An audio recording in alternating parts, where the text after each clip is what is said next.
খবর 24x সাথে আপনাকে স্বাগত। নতুন নতুন খবর জানার জন্য আমাদের চ্যানেলে চোখ রাখুন। নমস্কার দর্শক বন্ধুরা, খবর 24x সাথে আপনাকে স্বাগত। আর ঠিক 2 সপ্তাহ পরে লোকসভা নির্বাচনে প্রথম দফার ভোট গ্রহণ। বিজেপি এবং বিরোধী পক্ষ দুই শিবিরই মনে করছে এখনো ভোটের তেমন হাওয়া ওঠেনি। বিজেপি শিবিরের পক্ষে বিরাট জনসমর্থন তৈরি হওয়া সেটা ঠিক, কিন্তু বিজেপির পক্ষে যে প্রবল ঢেউ উঠেছে তাও নয়। এই পরিপ্রেক্ষিতে বিরোধী শিবিরের আশা এখনো পর্যন্ত যা পরিস্থিতি তাতে লোকসভা নির্বাচন একতরফা হবে এমন নয়। রাহুল গান্ধী আজ কংগ্রেসের নির্বাচনী ইস্তাহার প্রসঙ্গে অনুষ্ঠানে দাবি করেছেন, আমি ভবিষ্যৎ দ্রষ্টা নই, তবে আমার বিশ্বাস যেরকম প্রচার হচ্ছে সেই তুলনায় অনেক বেশি সমানে সমানে টক্কর হবে। 10 বছর আগে ইউপিএ সরকারের বিরুদ্ধে দুর্নীতির অভিযোগ, তার সঙ্গে নরেন্দ্র মোদী আছে দিনের স্বপ্ন দেশকে ভাসিয়ে নিয়ে গিয়েছিল।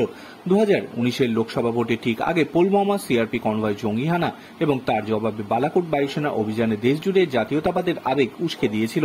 তেমন হাওয়া এখনো পর্যন্ত তৈরি হয়নি। মোদী অবশ্য আগেই বলে রেখেছেন যে বিজেপি 370 আসনে জিততে চলেছে এবং 543 আসনের লোকসভায় এনডিএর আসন সংখ্যা 400 পেরিয়ে যাবে।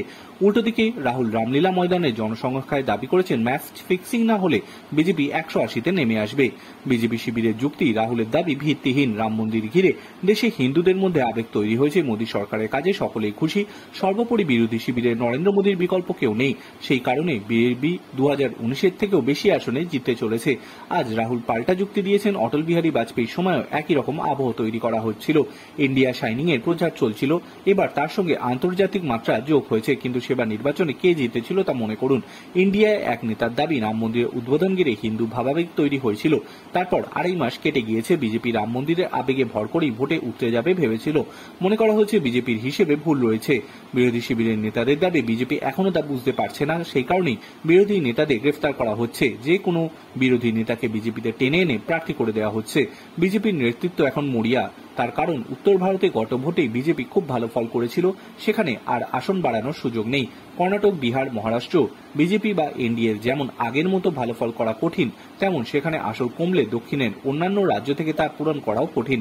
কংগ্রেস নেতৃত্বের একটাই আশঙ্কা যে মোদী আগামী 14 দিনে নতুন বিষয় এনে বিজেপির পক্ষে প্রবল ঢেউ তৈরি করতে পারেন।